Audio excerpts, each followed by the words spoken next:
좋으신 주님 감사합니다. 또 2주간 잘 쉬고 또 예수님의 비유를 함께 공부하기 위해서 모였습니다. 예수님의 그 비유를 통하여서 복음과 하나님의 나라를 좀 더 구체적으로 또 이해하고 또 누리며 살아갈 수 있도록 우리 주님 함께 해주십시오. 우리 하원기 집사님 주의 이름으로 축복합니다. 또 오늘 생신 맞으셨는데 하나님의 귀한 딸로 살아가실 수 있도록 우리 주님 함께 해주시고 또 귀한 집사님의 삶을 통해 그리스도의 향기가 나오도록 우리 주님 함께 해주십시오. 또 우리 박주연 집사님 또 새롭게 함께 하였습니다. 주님의 인도하심 속에서 우리 베리안 장로교회에서 회복과 또 능력과 또 은혜를 또 충분히 가지실 수 있도록 우리 주님 함께 해주십시오. 감사드리며 예수님의 이름으로 기도드립니다. 아멘. 예, 오늘 함께 나누실 하나님의 말씀은 마태복음 5장. 예, 마태복음 5장.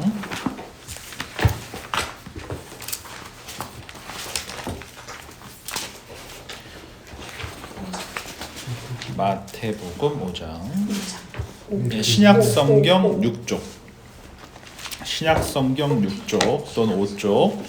마태복음 5장 13절부터 우리 16절까지의 말씀입니다. 마태복음 5장 페이지 5쪽 또는 6쪽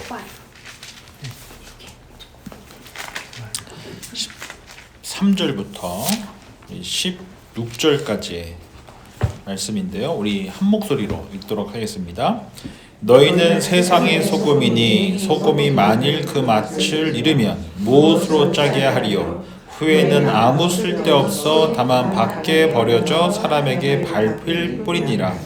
너희는 세상의 빛이라. 산 위에 있는 동네가 숨겨지지 못할 것이요 사람이 등불을 켜서 말 아래 두지 아니하고 등경 위에 두나니 이러므로 집안 모든 사람에게 비치느니라.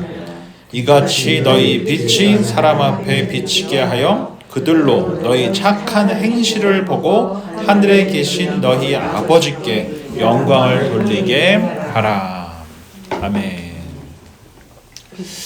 예, 오늘 이제 함께 나누실 그 예수님의 비유의 첫 번째 말씀, 소금과 빛에 대해서 함께 살펴보고자 하는데요. 제가 이 복음서에 이를 보면 예수님께서는 항상 가르치실 때 비유를 사용해서 가르치셨어요. 그래서 조금 더 이해하기 쉽게 실생활에 적용이 될 수 있도록 비유를 통해서 말씀을 하셨는데, 우리가 여기서 기억해야 될 것은 예수님의 모든 비유는 모두 다 하나님의 나라가 어떠한 모습인가를 설명하기 위해서 사용된 것이라는 것을 꼭 기억하셔야 돼요. 그래서 예수님의 비유는 모든 비유는 다 하나님의 나라의 모습이 어떠한가에 대해서 비유적으로 설명하고자 하신 것이지 다른 용도로 쓰인 것이 전혀 없다라는 것을 꼭 기억하셔야 됩니다. 그래서 저희가 이제 오늘부터 이제 당분간 이제 복음서에 나오는 예수님의 비유를 마태복음과 요한복음, 그 다음에 누가복음을 중심으로 굉장히 많은 그 비유를 함께 공부하게 될 텐데요. 우리가 이제 세 번째로 이렇게 보시면 이제 비유가 뭐냐라고 이렇게 되어져 있죠. 이 비유는 어떤 현상이나 사물을 직접 설명하지 아니하고 비슷한 현상이나 다른 사물에 빗대어서 표현하는 것을 이제 비유라고 합니다. 그래서 헬라어로 이 비유를 뭐라고 부르냐면 파라볼레라고요. 파라볼레. 한번 적어 보시겠습니까? 파라볼레.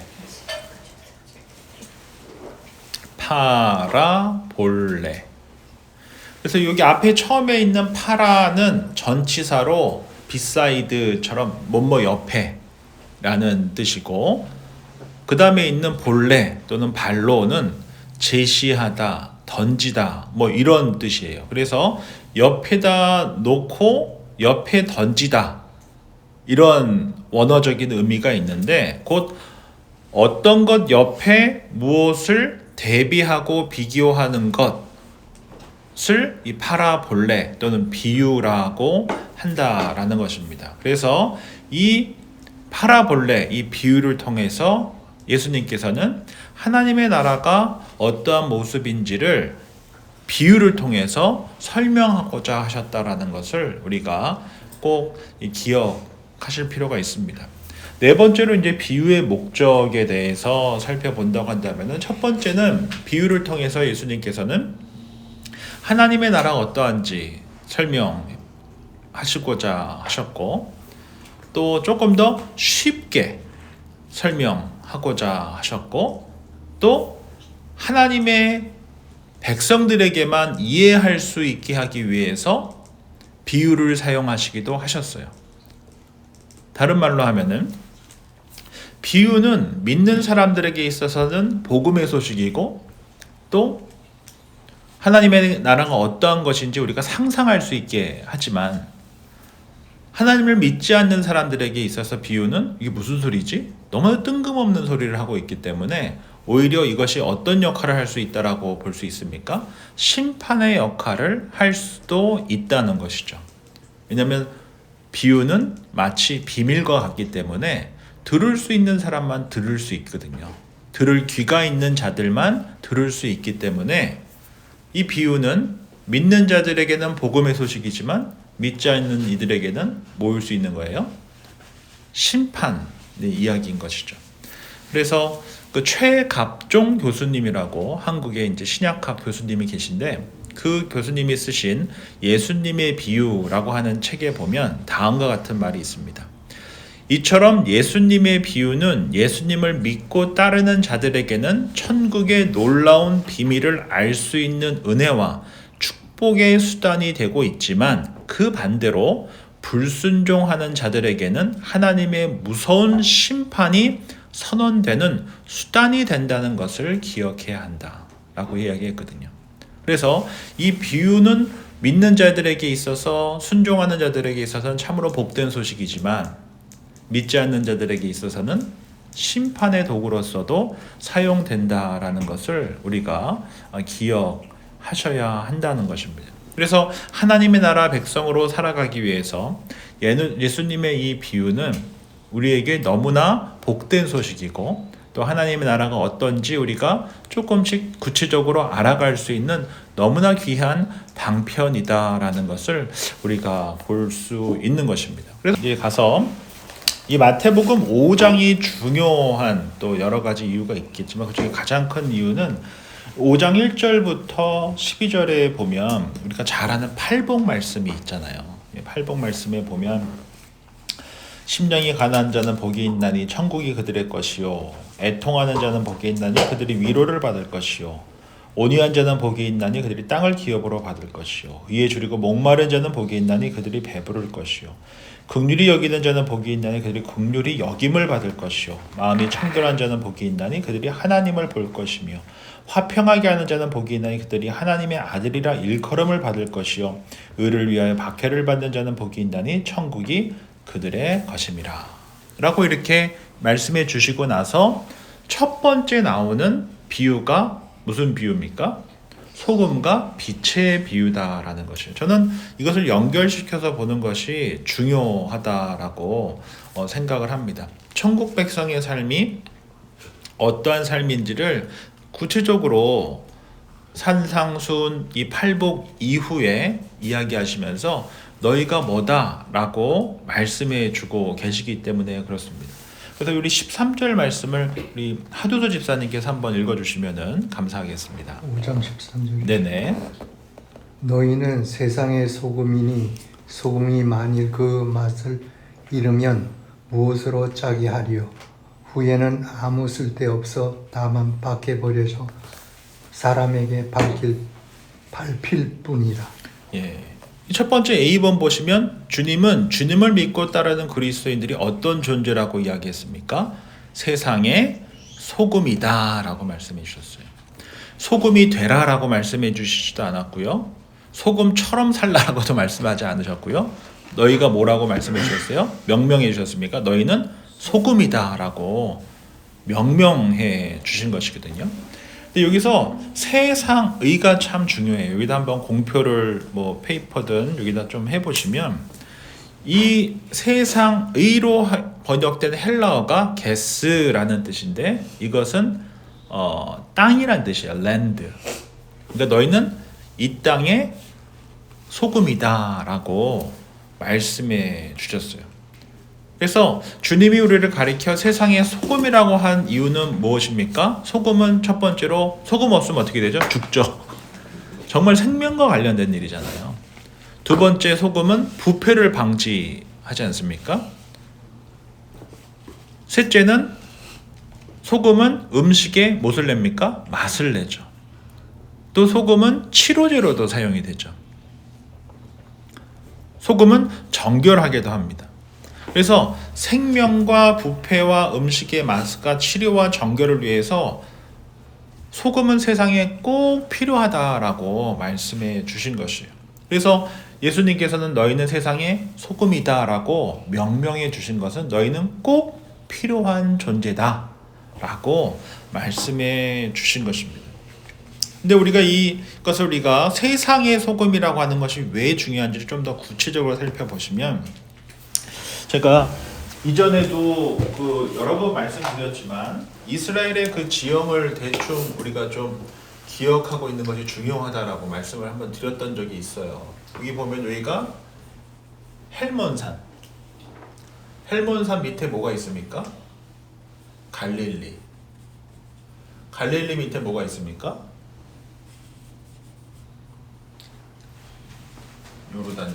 요단강.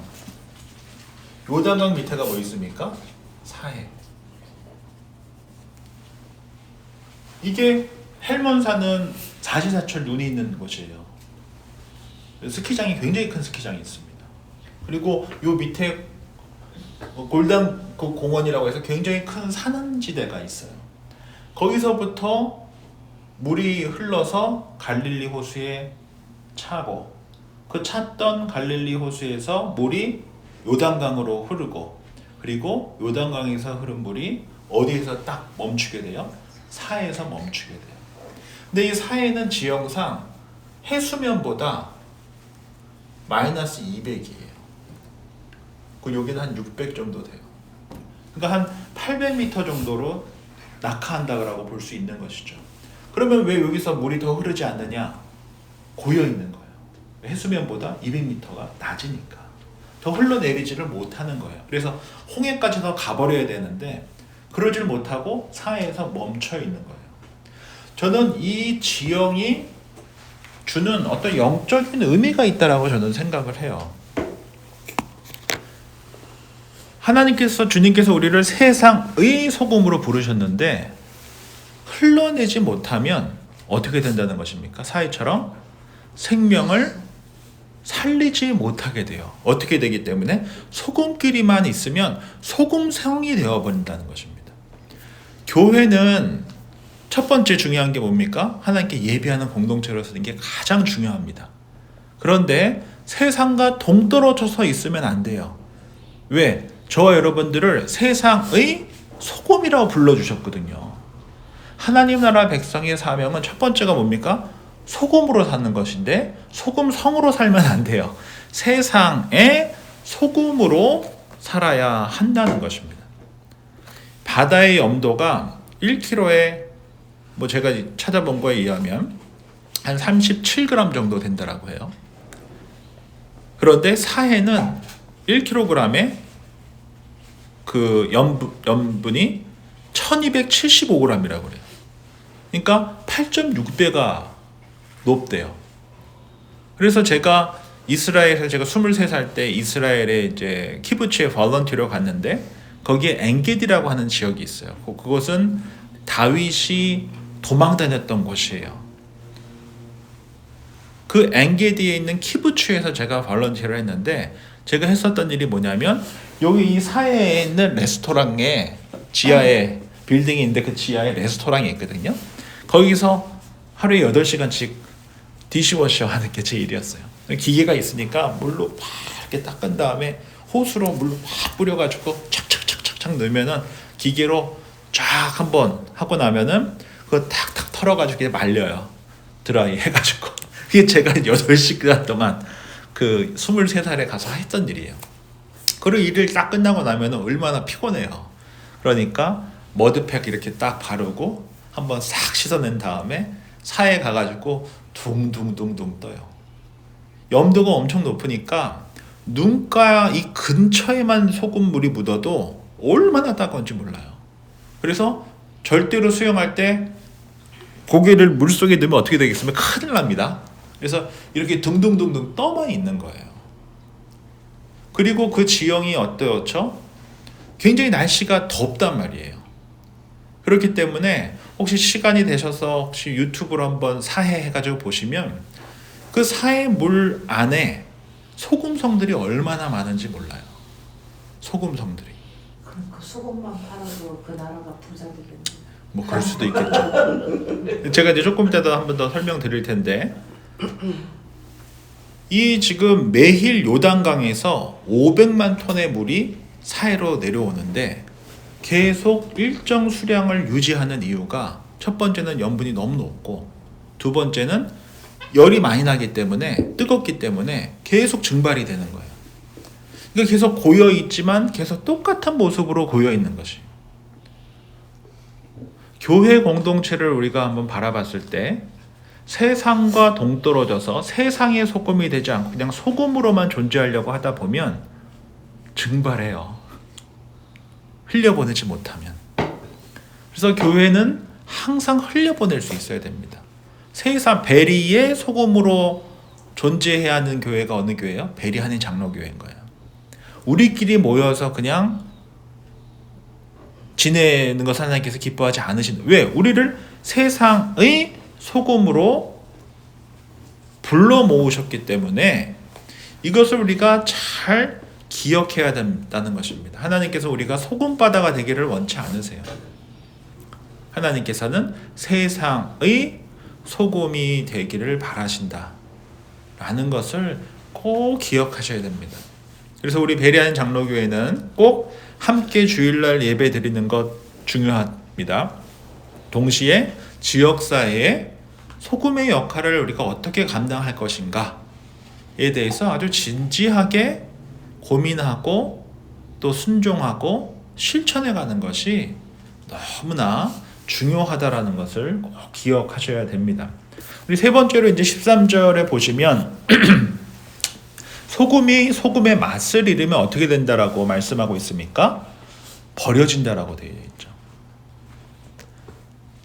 그래서 이 영어 성경에 보면 if로 되어 있는데 but if the soul loses its saltiness라고 되어져 있는데 이것을 뜻하는 이 if라고 하는 이 단어를 만약에라고도 할 수 있지만 뭐뭐 할 때로 해석할 수도 있다라고 해요. 이 호티라고 하는 단어가 호탄이라고 하는 단어가 그러면 이 소금의 맛을 잃어버렸을 때 뭐 어떻게 된다는 것입니까? 버려진다는 거지. 세상에 웃음거리가 되어버린다는 거지. 그리고 우리가 이것을 잘 기억하라고 우리 주님께서 팔복을 말씀하시고 우리에게 너희는 세상의 소금이다. 꼭 필요한 존재다. 그런데 그 맛을 잃어버리면 너희는 어떻게 될 것이다? 버려질 것이다 라고 말씀하고 있다는 것을 잘 기억하셔야 한다는 것입니다. 그렇다면 소금이 이 짠맛을 이 소금의 saltiness를 잃지 않고 유지하고 잘 하기 위해서 어떻게 해야 될까요? 보관을 잘해야 한다는 것입니다. 우리가 있어야 할 것을 잘 정하고 쓰임받는 존재로서 살아가기 위해서 보관을 잘해야 한다는 것입니다. 우리는 보통 염전을 통해서 소금을 굉장히 많이 갖게 된다라고 하는데 제가 뭐 찾아본 바에 의하면 이 소금돌, 암염을 통해서 채취되는 그 소금이 훨씬 더 많다라고 해요. 그래서 암염은 딱딱하게 암석화되어 있는 소금 덩어리를 이야기하는데 이 암염이 물속에 이렇게 만약에 잠겨 있으면 어떻게 될까요? 그 겉에 있던 소금이 다 빠져버리겠죠. 희석해 되어버릴 거 아니겠습니까? 비를 오래 맞거나 또는 물에 잠기게 된다면은 소금기를 다 잃어버린 돌덩이만 남을 거란 말이에요. 그래서 이 소금의 맛을 잃는다는 것은 소금 자체 이 나트륨이 사라진다라고 하는 의미가 아니라 이 암염에 있는 이 소금기가 빠져버린 돌덩이만 남은 것을 가리킨다라고 우리가 이해할 수 있다라는 것이죠. 그래서 당시 팔레스타인들은 돌에 붙어 있는 소금을 사용해서 소금을 사용했다고 해요. 그런데 이 암염이 그 소금기를 잃어버리면 어떻게 됐겠습니까? 그 돌을 집 밖에 던져버렸겠죠. 우리가 그래서 신앙생활을 할 때도 이것이 참 중요한 것 같아요. 하나님께서 우리를 세상의 소금이라고 부르셨는데 우리가 세상의 물결에 그냥 잠겨져 있어 버리면 우리의 뭐가 사라집니까? 소금기가 다 빠져버리는 것이. 우리가 신앙생활을 하게 되면 바뀌는 것 중에 하나가 만나는 사람이 바뀌어요. 그거는 참 분명한 것 같습니다. 저도 20대 때 신학대학교 가고 나서 이 신학 공부하고 신앙생활을 열심히 하려고 하다 보니까 옛날에 같이 운동하고 이렇게 좋아했던 친구들 있잖아요. 이게 하나둘씩 좀 멀어지더라고요. 관심사가 계속 바뀌니까. 그래서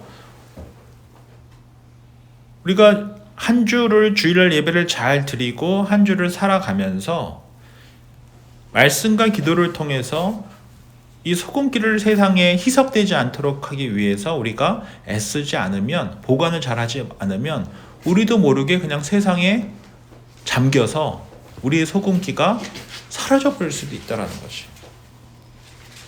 이것을 우리가 기억하는 것이 참으로 중요합니다. 그러할 때 우리가 세상의 소금이 되어버리는 것이지, 그냥 세상에 잠겨버리게 되면은 어떻게 돼요? 소금기가 다 빠져버린 돌만 남게 된다라고 우리가 이 본문을 이해할 수 있다라는 것이죠. 네 번째로 이제 14절을 우리 하원기 집사님께서 한번 읽어주시면 감사하겠습니다. 너희는 세상의 빛이라 산 위에 있는 동네가 숨겨지지 못할 것이요. 예, 감사합니다. 여기 보면은 이제 두 번째로 예수님께서 우리를 뭐라고 부르십니까? 세상의 빛이다라고 말씀해주고 계세요. 여기 똑같은 세상이라고 되어져 있죠. 이 첫 번째 세상의 소금이다라고 할 때 이 세상은 이 땅의 소금이다라고 말씀하셨어요. 그런데 이 두 번째 세상의 빛이라고 있는 그 원어 헬라어를 보면 코스모스라고 되어 있어요. 이것은 우주를 뜻해요. 그러니까 훨씬 더 큰 개념이라는 것을 알 수가 있죠. 이 땅의 소금이다와 우주의 빛이다는 좀 다르잖아요. 너희는 우주의 빛과 같은 존재다 라고 말씀해 주신 것이에요. 우주 만물이 죄로 물들어 있는데 이 물든 세상 속에, 이 물든 우주 속에 빛이 되어 빛으로 부르심을 받은 자들이 누구다라는 것이요? 너희들이다 라고 말씀해 주신 것이에요. 그래서 14절에 보면 뭐라고 되어 있습니까? 산 위에 있는 동네가 숨겨지지 못할 것이요 라고 되어져 있습니다.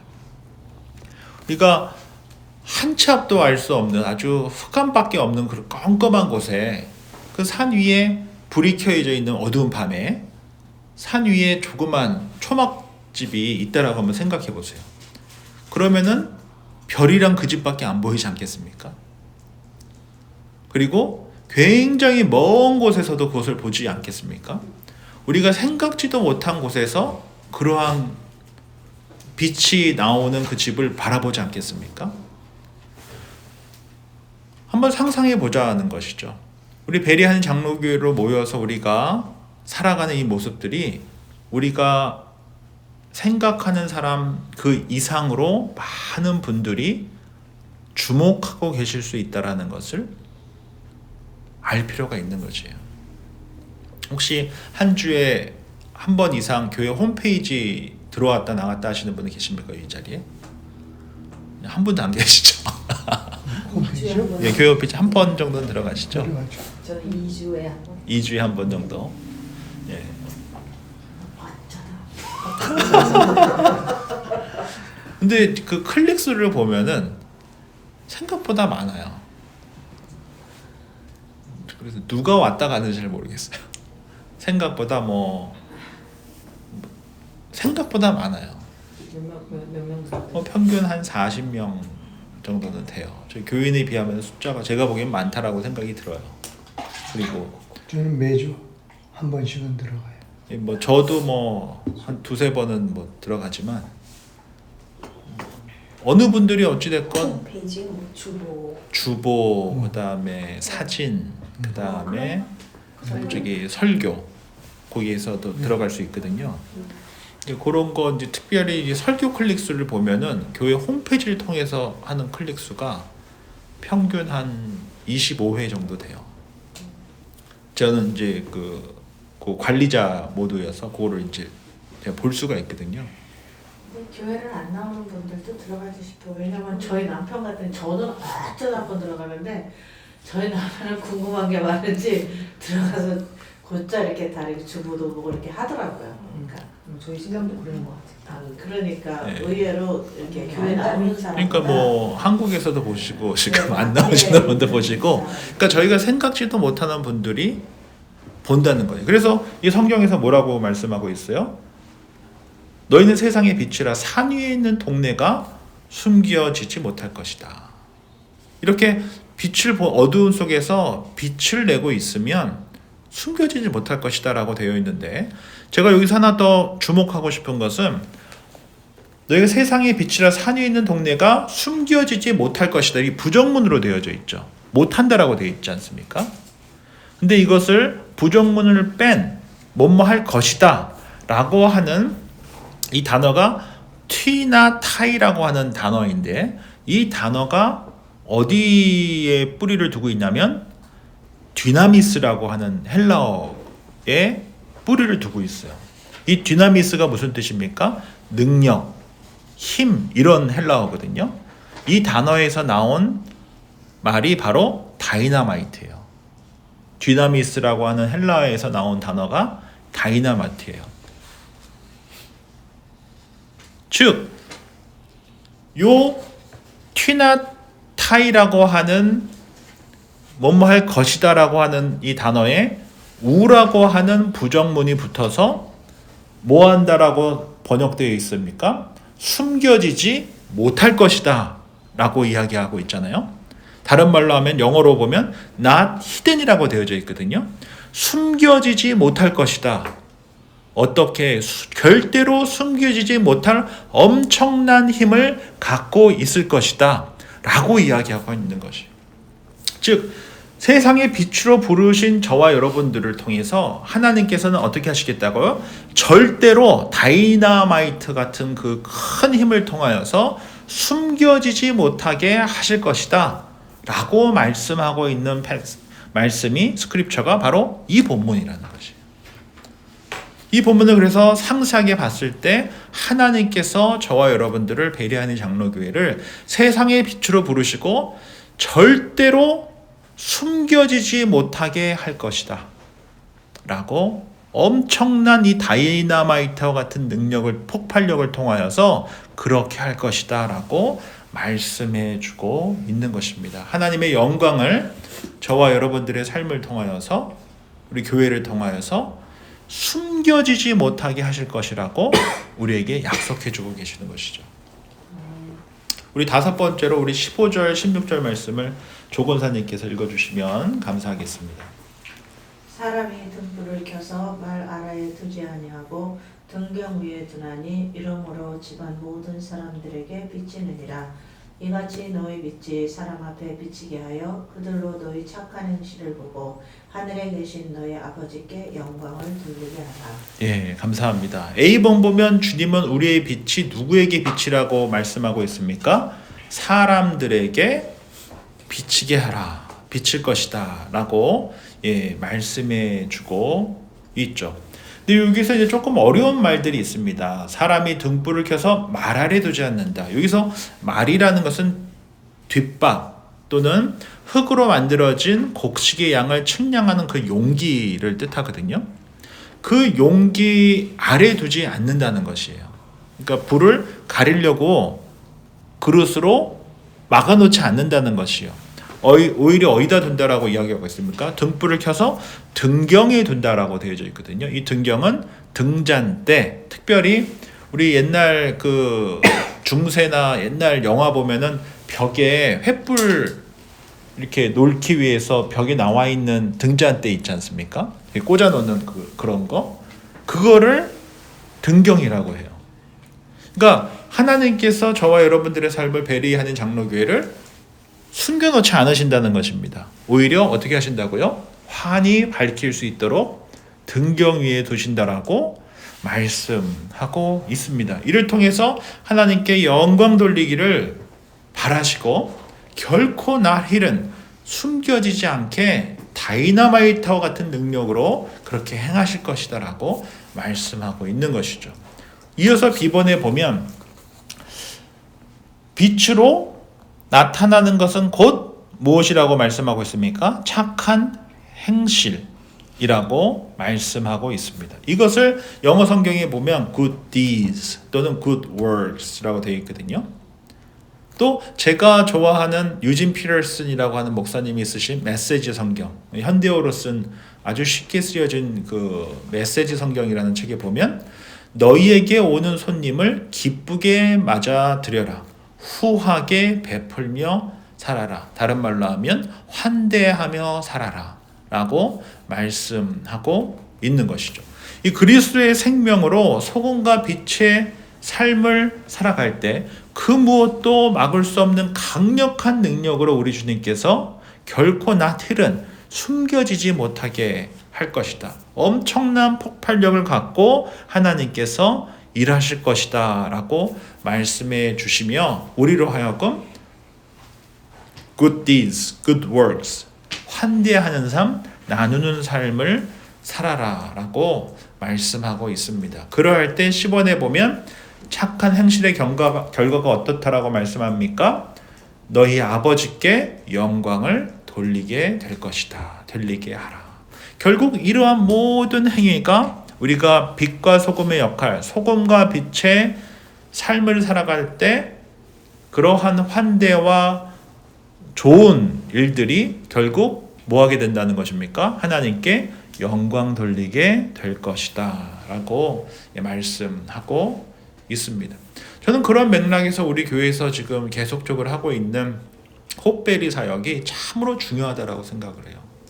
이제 5월부터 아마 우리 교인 중에 한 분, 우리 홍보람 성도님이 함께 이렇게 좀 참여해주고 싶은 마음을 가지셔서 또 재우 집사님도 그러시고, 그래서 이 홉베리 교회는 한 교회에서만 하는 게 아니거든요. 그 사역은 여러 베리에 있는 교회들이 함께 참여하고 있어서 거기 가시면 봉사자들이 한 교회 분들이 아니에요. 거기 장로님들은 다 다른 교회 분들이세요. 많이들. 여기 First CRC 출신 성도님들도 계시고 베리 감리교회 성도님들도 계시고 뭐 베리교회 분들도 계시고 다양한 교회 출신 분들이 함께 이렇게 동역하는 거거든요. 그래서 저는 그 모습이 참 좋아서 저희가 함께 인볼브 되고 또 5월 마지막 주 때 저도 식사 초대를 받았어요. 이 관련된 목사님들 식사 모임을 거기서 목요일 날 하기로 했는데 저도 이제 초대를 받아서 함께 하면서 어떻게 베리 지역사회에 빛과 소금의 역할을 함께 감당할 것인가 에 대해 함께 논의하기 위해서 이제 식사 모임을 갖는데, 그래서 우리가 한국인이라고 하는 정체성이 분명히 있지만 이 베리 땅 가운데서 우리가 어떻게 베리의 소금과 빛의 역할을 감당할 것인가 라고 하는 것을 항상 유념하면서 이렇게 함께 신앙생활하고 교회를 세워갈 때 우리가 하나님께 영광 돌리며 살아갈 수 있지 않겠는가. 저희가 하는 모든 한글학교, 그리고 아마 여름에 하게 될 뭐 축구교실, 뭐 이 다양한 그런 계속적으로 지역사회에 뭔가 영향을 미치고 인볼브 시키고자 하는 그런 모든 사역들이 다 하나님께 영광 돌리기 위한 good deeds, good works가 되도록 하는 것, 환대 사역이 되게 하는 것, 이런 것들이 참으로 중요하다라는 것입니다. 그래서 저희가 오늘 함께 마태복음 5장에 나와 있는 예수님의 이 첫 번째 비유, 너희는 세상의 소금이며 세상의 빛이다 라고 하는 이 말씀을 통해서 우리 개인의 삶도 또 우리 교회도 분명한 정체성을 갖고 세상에서 세상을 위해서 아름답게 쓰임받는 그런 교회로 세워질 수 있기를 바랍니다.